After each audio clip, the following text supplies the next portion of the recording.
Okay, I'm here with GOP candidate Ann Wofford, who is running for Congress in the 3rd District here in Massachusetts.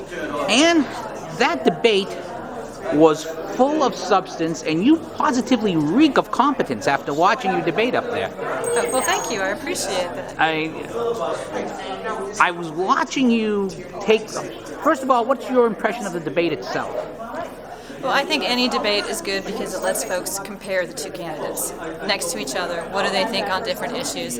I'm a big believer in answering the question that's asked of me, and that's really what I tried to do in the debate, so the voters know where I actually stand and what I would do. You mentioned you were an engineer, and that seemed to come through in what you were saying. You kept solution.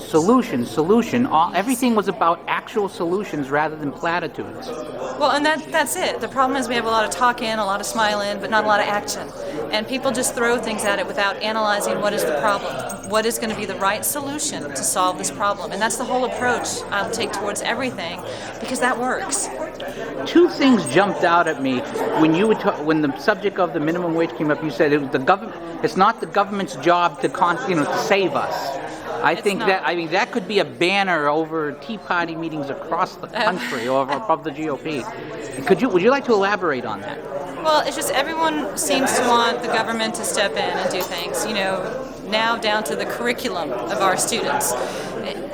The government, it's supposed to be a limited government. We don't need the government to solve every problem. We can let states take care of some of the problems. Our local cities, towns, we can solve our problems. So one of the things taking to Congress is, it's not all about us. It's not always what we can do. Maybe it's working with someone or giving someone else a nudge. Sometimes the right solution is Washington, D.C. staying out of it. And you also brought up something that's a little pet peeve of mine. When the question of assault weapons was raised by Congresswoman Tsongas, you bluntly said, let's define assault weapons. What is an assault weapon? Yes. You talked about judging guns by what they are rather than whether they look scary. Right, and that's the thing. If folks feel we need to have this done, let's get that definition of what is an assault weapon, because the Dianne Feinstein rule that was done in the 90s, that's not it. They look scary, they look bad, but those really made no difference when those were banned, which is why they stopped it. It didn't matter. Now, Ann, if people want to find out more about your campaign or donate or wherever, where should they go online?